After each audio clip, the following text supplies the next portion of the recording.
All right, everyone. Today on the Second Chance podcast, we're joined by Matthew Tack, a husband, father, and entrepreneur who knows firsthand the power of transformation. In his 20s, Matthew faced depression and insecurities that nearly ended his marriage. But through a 90-day Celebrate Recovery program, he turned his life around, restoring his relationships and finding a renewed sense of purpose. Now he's a driving force behind multiple businesses focused on human longevity and optimal performance, helping others live fuel filled and unlock their potential. I'm excited. Join us as we dive in on Matt's inspiring story of resilience, growth, and second chances. Welcome, man. Glad you're here. Thanks, Jeff. Looking forward to the conversation. Yeah, you're just reading and learning about you. The 90 Day Celebrate program stood out to me. And I wanted to jump in there because I think we can go left or right or up and down just based off of that. But that program transformed your life, man. Walk us through that moment when you realized you needed to make a change and just take us into where Matt was. Yeah, it was it's an interesting time to go back to, but I reflect there often. But it was that point where I had to show a lot of humility, to be honest with you. Like usually that's when the barrier of like pride, when you feel like you're just at the lowest and your mind's not going in the right direction. And then it becomes like, how do you change that? And so what that did for specifically for me of getting into that, it was like that one level of humility that I broke down my pride and was like, look, if I'm going to figure this out, I'm going to have to figure something out. Right. And so it was a pattern of thoughts that was just like kind of directing me. But that level of humility stepping into that program, it humbled me really fast. Because going in there, I had a little bit of pride of like, hey, this is for drug addicts. This ain't for me. Right. I was like trying to kick it around like it wasn't for me. But the reality is, it was exactly for me. And so that's really where, I've had a kind of a faith upbringing, but that's where I truly, came into a deep personal relationship with the Father. And so that is what really, created the momentum in my life of, the best days are ahead of me, not behind me. And so that definitely was the spoke and the spark that really created that momentum in my marriage, because then it fueled how I look at her today. And I'll tell you, we're 13 years later, 12 years of marriage coming up here at the end of this month. We got married on New Year's Eve, and I couldn't imagine being with anyone else. So I posted something on Facebook too. It's those times where like they seem the bleakest, but there's an artist that I always listen to. His name is Quinn 94, and he's you're nothing without your low lows, right? So your highs can't come without your low lows, and so that's one of the big things for me. And I very much appreciate Celebrate Recovery because that's the first time I really dove into my faith. Um, we talked about what got you out of it, but what was life back before that? What kind of got you? What life was you living that helped lead you into your 90 days celebrate recovery? What was all the chaos that you had in your life back then? Yeah, so that's a really great question. So I was a really good athlete through high school, and then dealt with some pretty serious injuries right at the end of my senior year. So I was getting some looks to play collegiate basketball. Had a couple JUCO schools looking at me in terms of just lower end offers, but I expected to go D2, D1, and so that was like where I thought my talent level was at, right? And then got some horrible shin splints at the end of my senior year of high school, and just dealt with and then my junior year I actually had a meniscus injury, or I'm sorry, an MCL injury, where I tore part of my MCL playing baseball. So it seems like I was just battling through these injuries, but I was like, man, I'm meant for more, right? Athletically. And I always identified myself as an athlete. It was never anything else, right? I always had like this athletic pursuit. And that was nothing else. You put a ball in my hands, I was pretty good with it. And so when I got then into college, I was like, well, what now, right? And I'm like, I guess I'll just, go to school. School relatively came easy for me, so I didn't really have to like work super hard at it. And then when I got out of college, I'm like, all right, well, now really what now, right? I expected to really play college ball and then potentially go over to Europe and play. Like that was like kind of my thing. Was I would play professionally for a while, and that just like never happened. So then I'm like, all right, well, like my dreams like kind of shattered. My whole goal that I had been, had since I was like basically a teenager are gone now. I'm not doing that. Well, what do I do? And I graduated a degree in accounting finance and like absolutely hated it. And so then this like pattern of thought process had broke up with my girlfriend, which is now my wife. So it was just like a negative thought pattern that life was happening like against me, like everything was happening to me. It wasn't happening for me. And so then that perpetual pattern was just like that negative thesis that was entering my mind.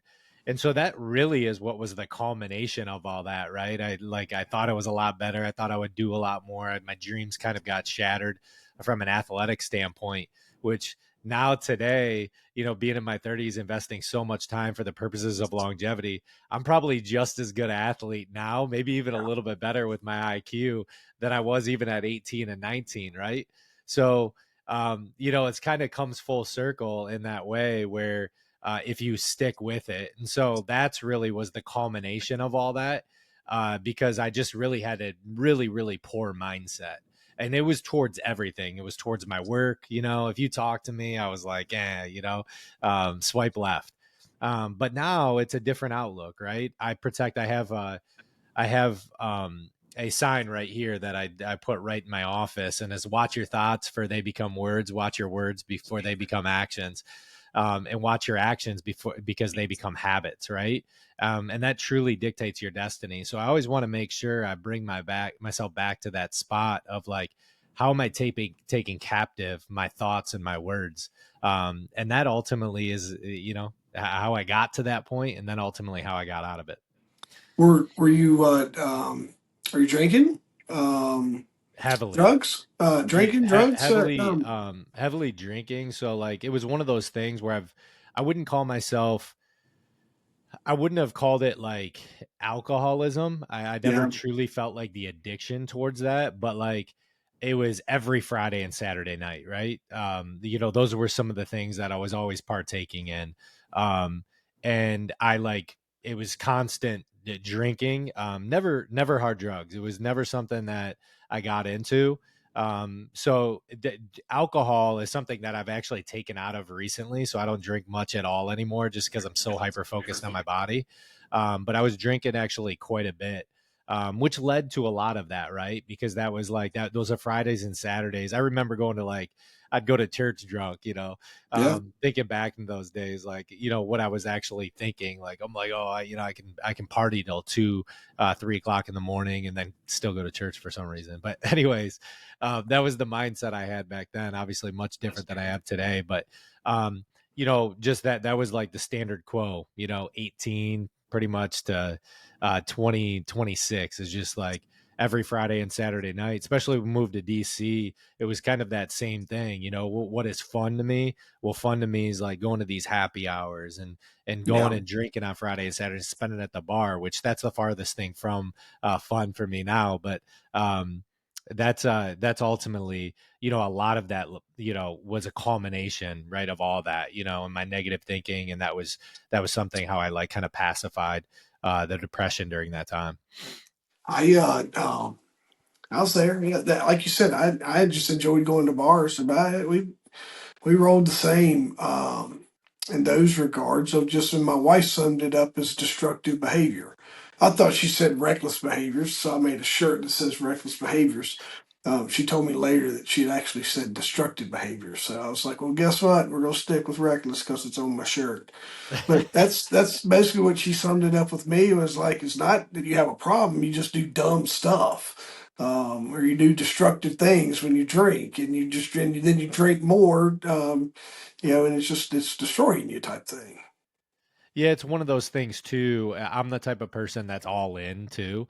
And Yeah. so like when I was drinking, it was the same thing. It was like, oh, why not a little bit more? Why not a little bit more? There's no like cutoff point, right? And so that was a big thing for me is like during that time frame, just horrible habits. And that's one of my main things now is I temperature check all my habits as far as, hey, is this healthy? Does this serve me or this doesn't serve me? You're at, when you talk about restoring your marriage and relationships being a big part of your journey, what were some of the most important lessons you learned about rebuilding trust and connection during that process? Yeah, it's a really great question. For me, during the process of, my wife and I had only been married for a year. So we got together, we broke up a few times. She's actually my high school sweetheart. We broke up quite often during college. And then we reconvened and I moved to DC. That's where we eventually got married. Um, but and she lived there as well, obviously. Well, but during that time frame, I don't think she really actually knew how bad like I was trending in terms of the direction of like my thought pattern. So I isolated that a little bit. But one thing she did know is the day that we got married, I actually told her I was like I wasn't ready to marry you that day, and that actually pains her today to like hear me say that. But I mean, that's the reality. But we live much differently now because I express that.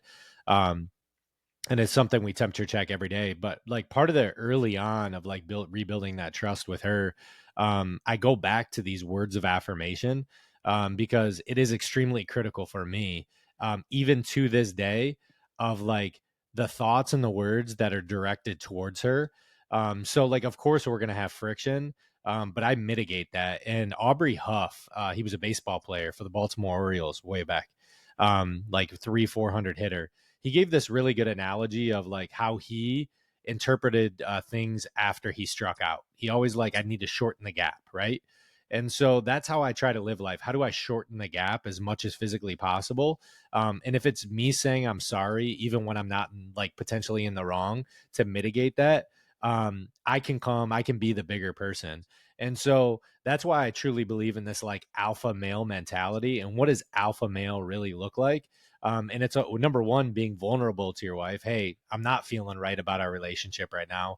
Like, how can we make it a little bit better? Or I'm feeling great, and how can I make it be better? So, just communication with her was like one of the biggest things. But it started with words of affirmation and how I interpreted her. And then, like, of course, my direct influence was like my faith. Because that connection in my faith was a direct outlook of how I'm treating her, and I know that if Christ if he wants me to treat her a specific way, it's to uplift her and empower her. And so that's where the direction of like this alpha male mentality comes from for me, is like, how am I empowering my wife every day, right? Not getting out of the house. What can I do for you to serve you a little bit more? And so I know if she was here, she would say the same thing, is like, yeah, he does serve me, right? And so it's an act of service. And so you have to humble yourself as a male for sure, like real quick, a lot of times when you want to actually serve your wife with the right intentions and the right heart. But and that was an obstacle. So for me early on, I'm like, man, this is really hard, right? And but the extension is like, how can I shorten the gap to get to that heart of like, I want to like really quality, whatever the word is, I want to serve her in a quality way. And so those were the big things as far as that, the acts of humility that allow me to serve her and empower her. And so now I have three little girls that, that completely changed my world, that for sure it's a completely different outlook. And one thing that I started telling them that was like a really big trust builder in my wife, for me, was like when they could understand it. I told each of the girls, I was like, I love you guys, like, and I would die for you, but I love your mom more. I picked her first. And so I actually let them know that. And they're like, Dad, but at the same time, that builds this level of trust between my wife and I, that's really galvanizes that it's an us almost versus them mentality. And like, you aren't going to break us, to get to one of us. We come as a team. And so that team-based approach has really helped us in our relation. I'm no relationship guru either. That's not what we do. But at the same time, it's one of those things where that trust and that communication has really galvanized us over the long term.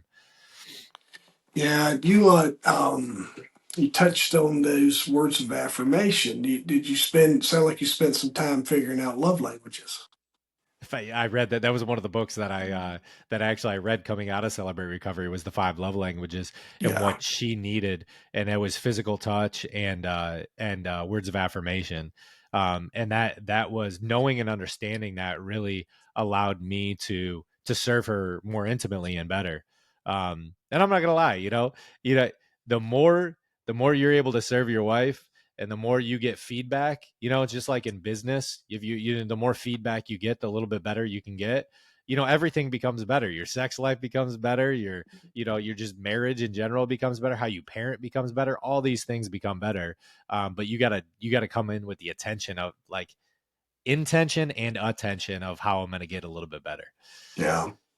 Spot on, man. Folks, if you haven't checked it out, I take for granted everybody is way ahead of me in a lot of things, but I'm learning. Like, that's why I repeat some things that will come up. Is that's a pivotal book. I think it made me just personally development wise, but then I realized there's more to personalities. That's what kind of took me into becoming DISC certified. And so I loved learning how people move and what makes them tick and how they need to be talked to. And that's what you'll find. It's a really good, you can Google it and you can take the little survey. It'll spit out your results. And then there's a book. Go to Amazon or whatever your favorite spot is. Like Matt said, there's a book that you can pick up that'll really help deep dive and explain those. And it can be it can absolutely save a marriage or repair a friendship or whatever. Right? It's great with staff. I use it with teams. Do you remember the author of that book? I can't recall the author I'll, I, offhand. I'll look it up while I'm doing that. Yeah. I'll look that up because I'm curious. So I'll drop it in there for us. But you touched on your business, and um, you've created your business around longevity and performance. Talk about how your personal transformation influences the way you approach those and your mission behind it. Yeah, that's been a really big thing that's really culminated over the past 10 years for me. I from a human longevity position, we, as a society in America, I think we think in terms of comfort a lot. So we just, just naturally what we put into our mouth and what we want to do is just naturally like gravitated towards comfort. And as it was for me, I was always seeking comfort in everything that I do. Um, and so now we position. So I own a practice down here called Alessi Functional Health with my partner. He's a doctor of chiropractic and functional medicine. Um, and then I handle pretty much the ops side of things, marketing and ops, where I invested in that recently. And then we have an online platform as well, for the purposes of complete functional wellness, but specifically geared towards weight loss and human longevity. But how it originated and really started was, I started having kids, and so then I was like processing through and thinking about like how am I serving them in the best possible way possible? It was again kind of coming back to that service element. And then how am I demonstrating what a healthy lifestyle looks like? And so it really like my wheels started turning, in terms of like how I can empower myself, to be a little bit better. And so I would always do like challenges throughout the year. Been doing it for really probably the past 8, 9 years, but various challenges as far as, maybe it's running a half marathon or running a triathlon or doing these things or a tough mudder or something like that. Now they become a little bit more narrowed in terms of like my body type of how I'm like learning and scaling new things. I got myself a cold plunge tub, and I do these like various things, that are trendy, and so then I figure them out and I guinea pig everything, as well as Dr. Alessi does as well. And so this has just been a navigation of how I can perform at a high level and still model that to my children. And I just think that's a really big thing that we just miss out on, I think like Americans specifically are missing out on that opportunity to really model things well. And one of the big things is like kids at the end of the day, I always like do this like imagery of if I reversed engineered my 85-year-old self, right? Of like what would he thank me for what I did today. And so as I do that, I'm like, all right, well, getting myself out of breath, optimizing my health, he would thank me for today. Um, and then ultimately how that bleeds into how I treat my kids, my children. And so I started doing it a while ago, but like, how do I optimize my sleep? What does that look like? And I can get nerdy on that all day. But now it's trended towards like full body resistance training, functional training, modalities that we incorporate, like the infrared sauna and the cold plunge, which I'm massive on the infrared sauna now. I think it outweighs the benefits of the cold plunge. Um, and then other metrics of how we're incorporating peptides and testosterone replacement therapies, and how are we efficiently training, right, for the purposes of to maintain hobbies. Because as men, I believe we truly need hobbies as well. And what we miss out on is we tend to give up on hobbies. Like back when in my early 20s, I was ready to give up on my kind of love for basketball, right? And then but now I'm darn near 40 and I'm still playing basketball at a pretty high level. And then same thing, as I incorporate myself at the gym, I train for these things in the same way that I did when I was almost 18, 19 years old. And I'm actually probably have more lean muscle mass than I did when I was probably 19, 20 right now. So, and I definitely am more cognitively aware of like where my lean muscle supply is, and how much body fat I do have at any given time, where that'll increase and decrease. So understanding those things, but there's so much that goes into it, but it really started, the culmination started was like, how am I modeling something really, really healthy to my children? Because when I'm 85, I want them to approach the same thing when they're in their 30s and 40s as like, how am I living for optimal health? You what? I read something the other day. It was talking about male testosterone, and then the comment below was the question was, why is male testosterone so low? And has it always been? Do you know, or what's your insight on that? For sure. So yeah, no, we've done a lot of research on this.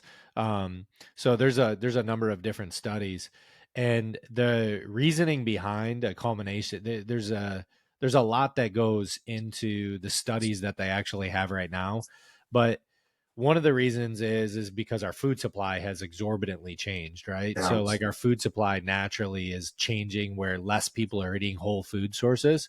Um, and then your macro and micronutrients, that is what ultimately you're gonna like, people are becoming more stagnant and then they have poor nutrition, right? And so if you have those two things, you're gonna see a decline at a faster rate. And then people aren't nearly as cognizant either, because standard practitioners, if you don't go to a doctor that really understands like biooptimization and really understands blood work, when you go get your blood work done and it comes back and it says, "Hey, Jeff, you're okay. You're in the 2 to 300 Yep. range." That's the standard. Well, the standard for an 85-year-old is 2 to 300. The standard for Jeff isn't 2 to 300. Mhm. And I don't know anyone that says, "Oh, okay, I want to live average, right? I want to live Yeah. an average life or slightly below," right? No one ever would like say that if they knew it. And so that's where like having a doctor that really understands like blood work and biooptimization comes into play, because that's what I did, right? Last year, I realized I was low on testosterone, and I got a full blood panel back, and I was actually in pretty healthy shape. I think it was from probably a little bit from overtraining for cardiovascular activities, because I did a lot of functional training, a lot of running at the time. Um, but the point is that yeah, like a lot of guys just don't know, and it comes from those two things: lack of resistance training. So that's something that I've incorporated. So resistance training, and then number two is just getting proper nutrition. And so you're getting those macro micronutrients, and then supplementation as well as always helps. A lot of people you're going to be low in iron, low in zinc, magnesium, all these things. And one of the major things for me though was I wasn't sleeping. My sleep wasn't Yeah. optimized, and that can significantly plummet your testosterone levels. So, just a number of things across the board, but that is it. People are sleeping like rather poorly nowadays, right? We're always in front of screens before bedtime, and then lack of proper nutrition and lack of proper resistance training. All things that we can correct, right? It's not Yep. like we're looking at a lot of noise that's going into this issue, and the simple things that Matt just talked about, y'all, is we can fix all this. Dial in your nutrition, put your phone down an hour before you go to bed, and um, drink half your body weight in ounces of water, right? Be active, move a little bit, Hydration. all those things. And you touched on your body fat, how well you maintain that. Um, Not having alcohol will absolutely accelerate fat loss like um, 5 times, man. It just eliminating alcohol. Like I did this one time with like I quit drinking Coke, and I lost 20 pounds by quitting a sugary soft drink and dialed that in years ago. And then I remember like quitting beer for 4 months one time, and dropped like 15% body fat just off eating my gram of protein per pound, and working out every day 30 to 45 minutes, and but then not having any alcohol. Goodness, it's changing. It'll change you. Insane, right? Yeah, that's just like you're just like catering to your body's anti-inflammatory level. So like you're just inflaming your body more when you choose to like participate like in an overabundance of alcohol. So I'll have a glass of wine every once in a while.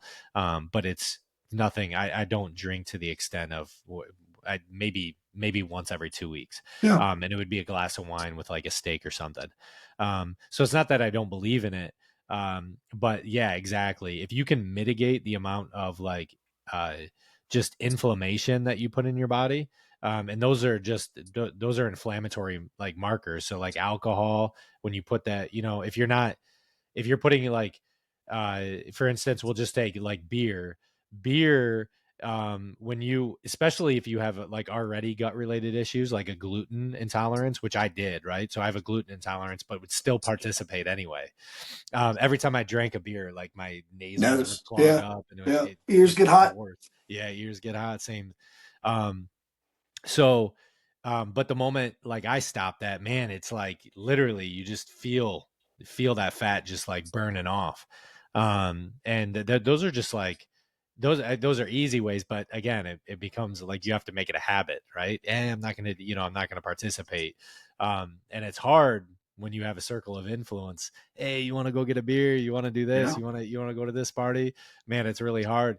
Now that I built that discipline and that muscle, I can go to a party and just get soda water and drink soda water and have good conversations completely sober, and I'm cool with it. So you really Yeah. have to build that muscle. It's hard. Hand to mouth. As soon as when I found bubblies, the little sparkling waters and fizz, the bubbles in the hand to mouth, what I needed. I didn't. Um, I'll have like I quit drinking beer because of that reaction I was getting. It got to where one beer was a 3 day hangover, so I Yeah. just quit drinking that altogether. But and when I would go somewhere, I would be like, I don't know what to do with my hands. So, I just figured out like those when they came out with bubblies, man, just the can feel in my hand and all that stuff, and I was like, I'm happy as I can be. Yeah. You touched on just your training, but depression and insecurities, man. Just some challenges and significant obstacles for you. And that's not something that goes away. That lives with us. But you do a good job of managing. What strategies do you use to help just maintain your mindset and stay grounded? Yeah, that again goes back to the point of shortening the gap. So like the, I love the analogy of like, hey, you just need to be a 300 bit, hitter, right? You're Yeah, gonna strike out every once in a while, and then it's gonna hurt. But then how long is it gonna hurt? Can you come back the next day? And so one of the strategies that I always do, because I actually just had a recent failure. So we had a company, I was trying to roll out this company called Nutritious. I thought it was a really good concept. We had all the marketing material. We tried to roll it out. And it just completely bombed. I'm not going to lie to you. I'm not going to beat around the bush. 2 months ago, I decided to close it up. Like, it was extremely hard. Well, like, I could be like, man, I did. I went through a couple weeks where I was just like kind of depressed. I'm like, man, this sucks. Like, I had to make the decision to close up the business. Like, we were just burning cash. I didn't feel like it was a position where I could go out and raise for it yet. And what does that do? Like, man, a couple weeks. Well, if some people want to make the excuse where those couple weeks turn into like months and years, right? And I got to get up off my feet. I got to keep moving. And so one of the biggest disciplines that I put into my daily practice is I have devotional time, right? I want to get a download from the Lord. I'm hyper focused on my faith. And so if I believe in the Almighty or whoever you believe in, why wouldn't you want to ask for the perception of like what are next steps? And so that's constantly what I was asking. So I'd get up in the morning, I'd read, and then the other piece is resistance training. There's an endorphin kick, and the proteins that are released from that, the micronic proteins, naturally are a stimulant to create more dopamine in the brain, right? And the dopamine is your happy drug. So part of being depressed is that you're deficient in dopamine supply, right? And deficient in serotonin supply, and your cortisol levels are spiked. And so I'm looking for other things to, like, am I going to go pacify this with drinking again, or am I going to find other source, or am I going to double down on like where I think my life is headed? And so those were some of the big things as far as like staying disciplined and just getting through it. A couple months ago, we went through a hurricane too, and I went through another season. It was the same way where like you're constantly being fed by all this news, and like we thought we live on the water, so like we thought our house was going to be gone. And I'm like, right at the aftermath of that, I'm like, geez, man, I was freaking depleted. But it was the same thing. How quickly can you get back to your disciplines? And so yeah, I was all out of whack. We were in hotels. We were all over the place. We ended up going to New York, came back down. So my disciplines were out of whack. Came back, and I was like, all right, how do I get back to the fundamentals? And so if I could describe it in the easiest way possible, it's like literally if you love basketball, it's like, how can I make a layup first? Can I get a few layups in there? Can I get a free throw where I'm building up my confidence again to get back, to my main motive of what and mission of what I'm doing? And so it's those small daily disciplines that kind of create that trajectory. How can I get out of this as quickly as possible? So, those small daily disciplines for me, for sure, are, staying devoted in my reading, whether, it's in scripture and in other books. And then the second thing, is staying committed to like working out, right? I want to make Yeah, sure I'm moving my mind. I believe in the Jim Quick philosophy of move your body, move your mind. And so just maintaining those disciplines really, I mean, I think resistance training can take anyone out of depression. There shouldn't be any drugs in yeah, America. There should be more people in gyms yeah. resistance training, because they can take you out of depression for sure. I agree with that. Damn good therapy for me. I told my last guest, I said I joined the gym trying to lose weight and get in shape and just be fit. And I liked it so much I bought the place, right? So it's I enjoy that. But your message there, the one thing to pick up on, folks, is not everybody's in a rut trying to get out of it. Some people have gotten out of that rut and they're trying to maintain it. And when I experienced that in EMS in the fire truck, we would say you got seat time. And the lieutenant, if you ever look at a fire truck, the guy's riding the passenger, he's a boss. He doesn't drive, or she, the whoever's sitting front right on that engine is, we call it, you riding the seat today. All right. Right. So That's I would good. always say, like, I worked in an office at the time, and they would be like, had to go to a funeral and something was knocking me. I'm back to different things and being exposed to some past or whatever. And my mind would start playing, messing with me. And they'd say, what do you need? And I said, I need seat time. Let me get back in my seat. And as soon as I would get back in my office chair and get the phones work, and just get back in my groove, my mind would go back to focusing on where I was then. But same thing is figure out what works for you, folks. That's Yeah, good, for man. sure. Because I take for granted that the folks that are out of the rut, they stay out of it forever. No, no, no, no. It's like we have to work at it just as hard not to go back into some of those places. That's right. That's right. And this is another thing, and I literally just thought of this. This month, my wife, she started getting up recently. I've been sleeping in a little bit more. I was like a 4:35 a.m. guy, and I've been just extending my sleep cycles just to get another hour in. So I've been waking up roughly around 6 um, over the past couple months. But my wife started getting up at like 5 o'clock. We recently got a puppy. And so for the past 10 years, I've been getting up really early, right? She's like, Matt, she's like, why don't you get up early with me? She's like, this is great. I know. Yeah, I do. And Where was you? Where was you when I I was was like, there? where were you best 10 years ago? So, anyways, I've been getting up with her, and we've had this time together. But this was the thing, a lot of people, especially in this season in December, are going to be like, oh, this is what I'm going to do in January. This is what I'm going to do in February. But the reality is like, no, no, start today. Like, Start start today. today. It's not Yeah. a Monday initiative. It's not a January initiative, because that's where like you're creating these disciplines. The moment you tell yourself like, oh, I'm going to do this in a forward speaking amount of time, meaning like, oh, I'm going to start this in January, is when you'll start doing it for 2 to 3 weeks, maybe a week, and then you'll fall off the wagon. If you start implementing things right away that you intend to do, they become more sticky. And so that's like I need some seat time, right?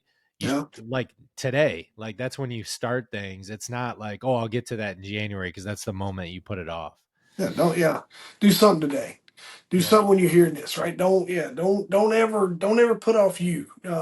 We do that so much. Tell me real quick. I got one more question I was going to Yeah. ask you, but tell me who's your ideal client and how can they get in touch with you? Yeah, our ideal client typically, so we have two different sets of kind of a client. So we service like majority of the clients that we have in clinic. I'm not going to lie, we were actually breaking this down. So in Tampa Bay, we actually, there's a lot of women that come into our clinic. So and those are mainly meant for back. So we're chiropractic and decompression there. And then on our nutritional side, we focus on 30 guys 35 and up. And then what we do is we do a telemedicine approach. So it basically, we give you an optimized game plan of number one, how to shed weight. So we have a protocol called the Genesis protocol, and then we have a nutritionist on staff that basically you can meet with, and that's directly on our website. So or I can send out a booking link for that. But we do essentially telemedicine, where if you're looking to lose some poundage, you want to lose about a half a pound to a pound a day, and then incorporate some programmed resistance training in that. We have basically anywhere from a 90-day to a 6 month process, depending on how much weight you want to lose. Um, for the purposes of that. So we do two different sides of things. So if you're located in Tampa Bay, we host women too, but for our telemedicine side, the kind of our full field initiative, and we're working with the Genesis protocol. That's mainly guys, we're focusing on 35 and up, because we're going to cater that towards somebody that, maybe potentially is interested in testosterone replacement therapy. They're looking to lose some weight. They're looking to get more trained. And so that's who we typically serve, as guys 35 and up. What's that website again? AlessiFXHealth.com. Okay. Um, Big deal. Like, and here's what you'll find, folks, is that if Matt's speaking to you, go work with Matt. I learned that too. Is when you hear this and you're like, man, he's exactly right. That's a sign. Make sure you pay attention to that. Reach out for this guy because those are. I remember trying to figure out just nutrition. You don't have to do nutrition programs forever, but you need to go somewhere to learn. Because if you're like me, I didn't grow up. I didn't understand proteins and macros and how greens have less caloric value. I thought I was eating healthy when I had a salad. Right? There's no calories in that salad. You're not. Your reason why you're getting fat's because you don't know, and then trading. I want to eat carbs during the week so I could drink beer on the weekend, right? So um, you got some folks that are probably listening, Matt, that are at their own rock bottom. What advice would you give to help them take the first step toward their second chance, whether it's relationships, personal growth, or finding their purpose? Yeah, that's the first step. The first step is always to admit you need help, right? So like if somebody's it literally I need help, like, and you can say it out loud. And then it's an interpretation of what you're going to do next, and that's massive action, right? And it's going and surrounding yourself with people that are going to help you and empower you. Because the reality is typically it's your environment. And I always go by the method of change of place plus change of space equals change of perspective, right? And so a lot of times you need to take yourself out of that in order to get yourself a perspective change. And so those are, that's one of the big things. And a lot of times, maybe that's just going to the gym, right? And it might be where you're going to the gym and you only spend 10 minutes there. You don't even know what you're doing. You're just scoping things out. You're looking at what people are doing. You're hopping on the treadmill, looking around to see, what guys are doing. And then maybe you ask a couple guys questions. Hey, how do you do that exercise? I've been watching you from afar. Like, when you ask better questions, you'll always get better answers. And so I can tell you, even in business, right? When I first started out, I wasn't asking very good questions. Now I can ask a lot better questions. It's the same thing in life. And whenever we're learning something new, we go in with the mentality of being constantly curious. And that's the one thing I pride myself in, is like, even in the state of depression, I was curious to learn. And so if we can maintain that curiosity, I know you can get out of it, but you got to take massive action. And the massive action might be just going to the gym for 10 minutes, right? Yeah. Or something like that. Yeah, don't judge your massive action by the person who's beside you. Um, yeah, you're some for some. I teach win your day, and when I get started, I Mhm. talk about winning the next breath. Sometimes when you're going through a lot of emotion, it's like winning the moment. And then in athletics, when I work into kids, it's like winning the play. Like you got to win every play. If we can stack all those, we're going to win the inning, we win the game, win the quarter, whatever it might be. But try to teach that mindset on being a focus and being in the Love that. moment where they're really working toward winning the play. Love Um, that. It's Nick Saban mentality right there. yeah, it's I broke down the words for an acronym for our all-star baseball team and had the kids read it. And it was really cool just about them and their effort for each other. And um, dude, Gary Chapman is who wrote the Five Love Gary Languages. Chapman. That's Yep, what, yep. yep, Okay. Gary Chapman.